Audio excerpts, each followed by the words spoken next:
మరి ఒక అవకాశం దేవుడు మనకి ఇచ్చినాడు, సంతోషం.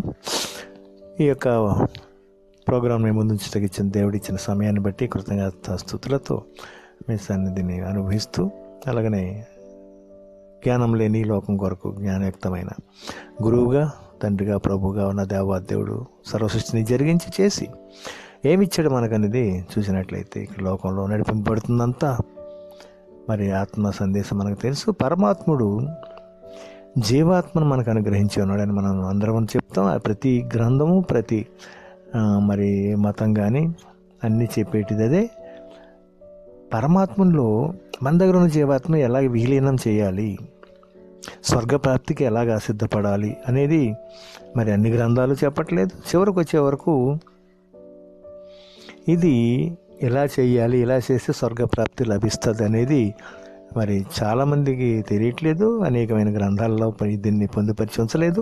ఈ పని చేస్తే మనం ఇది పొందుకోగలము అనేది ఎవరు చెప్పలేకపోతుంది. అందుకే జీవగ్రంథంలో మరి దేవుడిచ్చిన మాన్యువల్ ఏదైతే ఉందో ఆ గ్రంథంలో మరి ఏం చెప్తున్నాడు, దేవాది దేవుడు సృష్టిని 6 దినాల్లో జరిగించి నేలమట్టితో నరుని నిర్మించి అనేది మనం అందరం చెప్తాం. ఎందుకంటే మొట్టమొదటి దంపతులు ఆదామవ్వ అని ప్రతి అందరం చెప్తాం. కానీ మరి ఆదామవ్వని ఇచ్చింది 5వ రోజుని. 5వ రోజు తర్వాత మరి సృష్టి అంతటిని మీరు పరిపాలించి వెళ్ళండి, దీన్ని వశపరచుకోండి, అభివృద్ధి పొందండి అని ఆశీర్వదించాడు. ఆశీర్వాదాలను శాపంగా మార్చుకున్నాం. అలాగనే మనకి ఎప్పటికప్పుడు దేవుడు ఉన్నాడా, ఎలా ఉంటాడు, ఉంటే మాట్లాడమనండి, నాకు కనపడమనండి అని మరి అనేకమైన ప్రశ్నలు, ఇబ్బందికరమైన పరిస్థితుల్లో మనం దేవుడి గురించి చెప్పేవాళ్ళని మనం చాలా చులకనగా, హేళనగా ఇది చేస్తాం.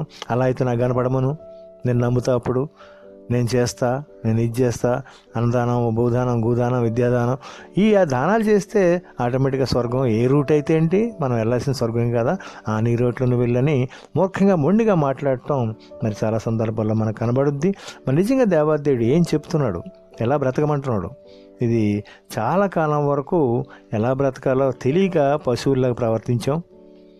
అలాగనే మరి దేవాదేవుడు 1350వ సంవత్సరం నుంచి రాయటం మొదలుపెట్టి 1600 సంవత్సరాలు ఆయన గ్రంథాన్ని రాయిపించి మన ముందుంచి ఇలాగా దీంట్లో ఎలా ఏదైతే రాసి పొందుపరిచి ఉంచానో ఆ ప్రకారంగా జీవించండి అని ఇచ్చి, అలాగనే మనకు అన్ని అవయవాలు తయారు చేసి ఆత్మను అనుగ్రహించి మనకి దేవాదేవుడు ఇచ్చిన గొప్ప ఆధిక్యత, గొప్ప అవకాశం, గొప్ప పనిగా మరి దీన్ని వర్ణిస్తూ ఉన్నాడు. అది ఎంతవరకు ఎలా ఉన్నదనేది చూద్దాం. సృష్టిలో మనం చూడండి, దేవాదేవుడు చెప్తున్న గొప్ప సందేశం ఆదికాండం 2వ అధ్యాయం 7వ వచనంలో ఒక మాట ఉన్నది. చూడండి, దయచేసి ఎవరైనా తీసి చదివినట్లయితే అక్కడ చూడండి, నేల మట్టితో నరుని నిర్మించి దేవాదేవుడు సెలవిస్తున్నాడు. ఇక్కడ ఏమేం చేశాడు అనేది చదవండి దయచేసి. ఆదికాండం 2వ అధ్యాయం 7వ వచనం. దేవుడైన యెహోవా నేల మట్టితో నరుని నిర్మించి వాని నాసికారంధ్రములలో జీవవాయువును ఊదగా నరుడు జీవించే ఆత్మ. చూడండి, ఇక్కడ పరమాత్ముడు చెప్తా ఉన్నాడు, ఆయనలో జీవాత్మ ఉంది గనక మరి ఆ జీవాత్మని నరుడికి ఊదగా, నాసికారంధ్రం ముక్కులోంచి ఊదగా నరుడు జీవించే ఆత్మ స్వరూపి అయ్యాడు అనేది ఇక్కడ దేవాదేవుడు సెలవిస్తున్నాడు. అలాగనే అనేకమైన సందర్భాల్లో దేవుడు ఇక్కడ పొందుపరిచి ఉంచాడు. చూడండి, 42 యెషయా గ్రంథంలో యెషయా రాజు చెప్తున్నాడు. ఇక్కడ 42వ అధ్యాయంలో మరి దేవుడు ఇంకొక సందర్భాన్ని చెప్తున్నాడు. ఎలా అంటే చూద్దాం, చూడండి దయచేసి. యెషయా గ్రంథం 42వ అధ్యాయం చూడండి. యెషయా గ్రంథం 42వ అధ్యాయం తీసారా? మొదటి వచనం చూడండి. ఇదిగో నేను ఆదుకున్న నా సేవకుడు, నేను ఏర్పరచుకుని వాడు, నా ప్రాణమునకు ప్రియుడు, అతని యందు నా ఆత్మ ఉంచి. చూడండి, ఇక్కడ దేవుడు సాక్ష్యం చెప్తా ఉన్నాడు, అతని యందు నా ఆత్మను ఉంచి ఉన్నాను అంటున్నాడు. ఇంకో సందర్భం చూద్దాం. ఇక్కడ మరి ఆత్మ ఉన్నదా లేదా మనం యోబు దగ్గర చూద్దాం. చూడండి, యోబు గ్రంథం, యోబు 32:8 తీసారా? తీసిన వారు చదవండము. అయినను ఇక్కడ యోబు చెప్తా ఉన్నాడు, యోబు ద్వారా దేవుడు చెప్తున్నాడు, నైనను నరులలో ఆత్మను ఒకటే ఉంచాను అంటున్నాడు. చూద్దాం, ఇంకా అనేకమైన సందర్భాల్లో దేవాది దేవుడు మరి మన కోసం ఏమి ఇచ్చాడనేది చూసినట్లయితే చూడండి దయచేసి. ఇంకో రెఫరెన్స్ చూద్దాం. ఇంకో సందర్భంలో కొత్త నిబంధనలో యోహాను గారు చెప్తా ఉన్నాడు దేవాది దేవుడు 20వ అధ్యాయం 22వ వచనం చూద్దాం. ఆయన ఈ మాట చెప్పి వారి మీద ఊది పరిశుద్ధాత్మను పొందుడి. చూడండి, ఇక్కడ గమనించినట్లయితే మరి పరిశుద్ధాత్మ ఎన్ని రకాలుగా ఆయన మనకు అందిస్తూ ఉన్నాడో, అలాగే యేసు ప్రభు కూడా ఆయన కాలంలో అంటే 2000 సంవత్సరాలు ఆయన పుట్టిన తర్వాత కూడా మరి పరిశుద్ధాత్మను పొందుకోవటానికి మనుషుల మీద ఊది ఆయన దగ్గర చాలా ఉంది కనుక కొంచెం మనకు అందించి వెళ్ళాడు. అది మనం చూసినట్లయితే చూద్దాం. ఇంకొక రెఫరెన్స్ చూద్దాం దయచేసి. దేవాదేవుడే సెలవిస్తున్నాడు ఇక్కడ. చూద్దాం ఇంకొక రెఫరెన్స్ చూద్దాం దయచేసి. ఎహెజ్కేలు ప్రవక్త రాస్తున్నాడు దేవుని యొక్క మాటలు 26:37 వచనం చూద్దాం. నా ఆత్మను మీ అందుంచి నా కట్టడలను అనుసరించి వారిని గాను నా విధులను గైకొని వారిని గాను మిమ్మల్ని చేసేదను అని దేవాదేవుడు సెలవిస్తున్నాడు. ఇక్కడ చూడండి, ఆత్మని ఎలా ఇస్తున్నాడో, ఎక్కడెక్కడ ఇస్తున్నాడో, ఏ సందర్భాలు ఇస్తున్నాడో దేవాదేవుడే తన సందేశాన్ని డైరెక్ట్గా చెప్పటం మనం చూస్తూ ఉన్నాం. దయచేసి గమనించండి. ఆత్మ మన దగ్గర ఉన్నదని చెప్పటానికి కూడా మరి ఆత్మ మనకు ఉపయోగపడుతుంది కనుక చూద్దాం ఈ దేవుని ఆత్మ ఎలా పనిచేస్తుంది. ఇంకా వేరే ఆత్మలు కూడా ఉన్నాయి, అనేకమైన ఆత్మలు ఉన్నాయి. ఆత్మల గురించి కూడా మనం తెలుసుకునే ముందు మరి దేవాదేవుడు మనకిచ్చిన ఆత్మ ఇది ఉన్నదా లేదా, మన దగ్గర ఎలా పనిచేస్తుందని చూసినట్లయితే మరి చూద్దాం. చూడండి ఇక్కడ ఇప్పటివరకు మనం దేవుడు చెప్పిన సందేశం విన్నాం. ఇక నుంచి మరి దేవుడు ఇచ్చిన ఆత్మ మనలో పనిచేస్తుందా లేదా అని కొంతమంది భక్తులు చెప్పటం మనం చూద్దాం. యెషయా గ్రంథం 26:9 వచనం చూద్దాం. దయచేసి చదవండి. రాత్రి వేళ నా ప్రాణము నిన్ను చూడండి, యెషయా గారు సాక్ష్యం చెప్తున్నాడు. రాత్రి వేళ నా ప్రాణము నిన్ను ఆశించుతున్నది, నాలోనున్న ఆత్మ ఆసక్తితో నిన్ను ఆశ్రయించి. చూడండి, చాలా గొప్పగా మరి నేను ఇచ్చాను అంటున్నాడు దేవుడు. అక్కడ ఇచ్చిన ఆత్మ ఎలా పనిచేస్తుందో యెషయా గారు చెప్తున్నాడు. రాత్రి వేళ నిద్రపోతుంది, దీనికి నిద్ర కానీ పంచిపోతారు కానీ అవసరం లేదు ఈ ఆత్మలకి. అలాగనే ఎప్పుడు పనిచేస్తూనే ఉంటాయి, చావు లేదు వీటికి, ఆత్మకి చావు లేదని ప్రతి గ్రంథం చెప్తున్నాయి. కానీ మరి ఆత్మలు ఎన్ని రకాలు ఉన్నాయి, ఎలా పనిచేస్తాయి అనేది మరి వివరంగా ఎవరో చెప్పలేకపోతున్నారు. అలాగనే దేవుడు మనకి ఇచ్చిన గొప్ప ఆధిక్యత అవకాశాన్ని బట్టి మరి ఏ ఆత్మ ఎలా పనిచేస్తుందో మనం చూస్తున్నాం. మొట్టమొదట యెషయా గారు చెప్తున్నాడు, ఇదిగో ఈ సందేశాన్ని మనం ఆత్మనాలు ఇలా పనిచేస్తుందని చెప్తున్నాడు. ఇంకా అనేక మంది భక్తులు చెప్పడం చూసాం మనం. చూద్దాం ఇంకొక ఆయన్ని చూద్దాం దయచేసి చూడండి. యోబు 27:2 నా ఊపిరి ఇంకను నాలో పూర్ణంగా ఉండుటను బట్టి దేవుని ఆత్మ నా నాసికారంధ్రంలో ఉండుటను బట్టి నా న్యాయమును పోగొట్టిన దేవుని జీవముతోడు చూడండి. దేవుని జీవముతోడు నా ప్రాణమును వ్యాకులపరిచిన సర్వశక్తిని తోడు నిశ్చయముగా నా పెదవులు అబద్ధము పలుకు. చూడండి, ఇక్కడ గ్యారంటీగా చెప్తున్నాడు ఆయన అబద్ధం పలకట్లేదని చెప్పి. చూడండి, ఇర్మియా రికార్డ్ చేస్తున్నాడు. సిద్కియా రాజు మాట్లాడుతున్నాడు. 38:16 వచనం చూద్దాం దయచేసి. చదవండి. కావున చూడండి, సిద్కియా సాక్ష్యం చెప్తాను. రాజైన సిద్కియా జీవాత్మను మనకు అనుగ్రహించి యెహోవా తోడు అని చెప్పి మొదలుపెట్టాడు. చూడండి, ఇక్కడ ఎవరు చెప్పినా కూడా మరి ఆత్మ గురించి నాలో పనిచేస్తుంది, దేవాదేవుడు పరమాత్ముడు ఇచ్చిన ఆత్మ నాలో ఉన్నదాని సాక్ష్యం మనం వింటున్నాం. అలాగే దేవాదేవుడు చెప్పాడు. ఇక్కడ ఉన్న భక్తులు కూడా, రాజులు కూడా అనేక మంది ఇక్కడ చెప్తూ ఉన్నారు. దయచేసి చూడండి. ఇంకా ఏమన్నా చూద్దాం. జకరియా గారు రాస్తున్నాడు ఇక్కడ. జకరియా గారి సాక్ష్యం చూద్దాం. 12వ అధ్యాయం 1వ వచనం. మనుష్య అంతరంగములో జీవాత్మను సృజించు యెహోవా సెలవిచ్చినది అని మాట్లాడుతున్నాడు ఈయన. మరి చూడండి, మనం చూసినట్టయితే ప్రతి ఒక్క సాక్ష్యం మనం జాగ్రత్తగా గమనించాలి, పట్టించుకోవాలి దీన్ని. మరి ఉన్నదా లేదా మన దగ్గర కూడా చూద్దాం. మన దగ్గర కూడా ఉన్నదా లేదా మనం పరీక్షించుకుందాం. చూద్దాం దయచేసి చూడండి. యోహాను రాసిన పత్రిక 3వ అధ్యాయం చూద్దాం దయచేసి. 24వ వచనం చూద్దాం. 24వ వచనం దయచేసి చదవండి. ఆయన ఆజ్ఞలను గైకొనివాడు ఆయన యందు నిలిచియుండును, ఆయన వాని యందు నిలిచియుండును. ఆయన మన యందు నిలిచి ఉన్నాడని ఆయన మనకు అనుగ్రహించిన ఆత్మ మూలంగా మనం తెలుసుకోగలుగుతున్నాం. ఇట్టి పరిస్థితిలో మనం ఆ యొక్క ఆత్మను తెలుసుకోగలం.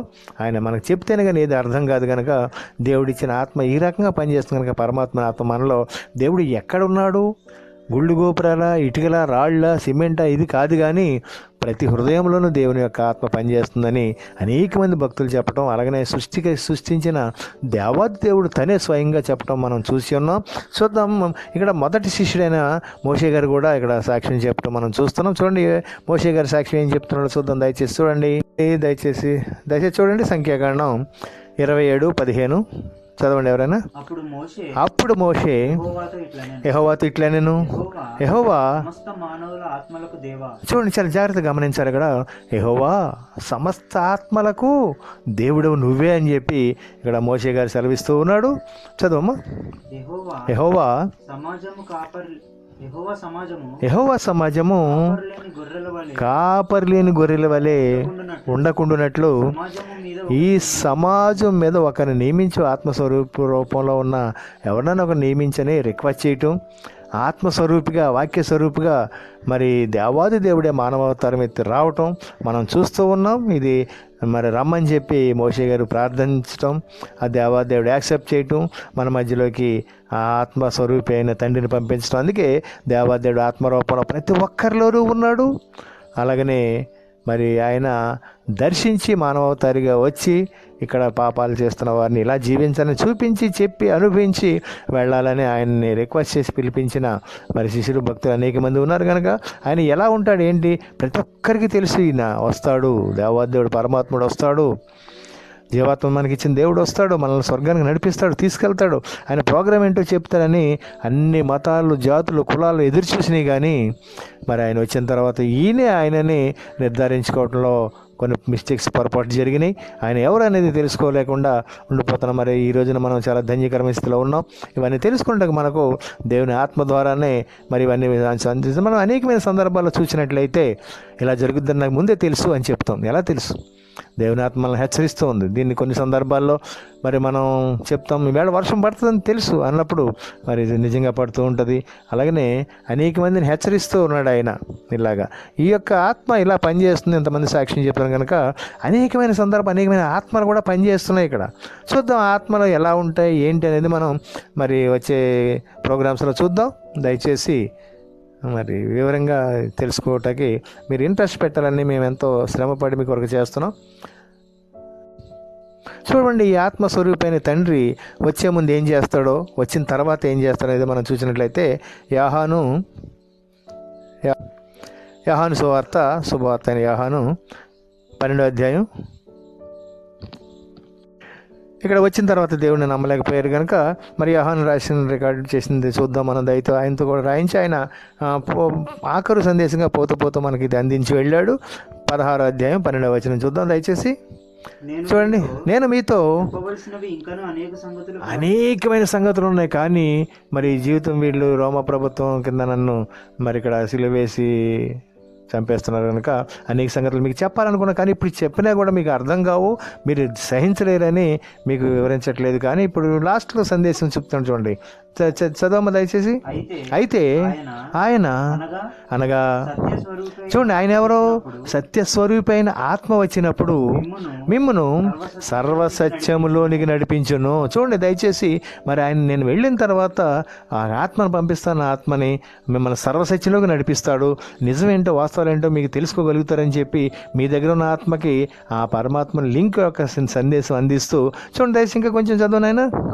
ఆయన నా వాటిలోనివి తీసుకొని నేను చెప్పినవి నుంచే తీసుకొని మీకు బయలుపరుస్తాడు, తెలియజేస్తాడు. కనుక నన్ను మహిమపరుస్తున్నాడు ఆయన. తండ్రికి కలిగి ఉన్నాయి నువ్వు నావి, అందుచేత ఆయన నా వాటిలోనివి తీసుకొని మీకు తెలియజేయనని నిశ్చయంగా ఖచ్చితంగా చెప్తున్నా.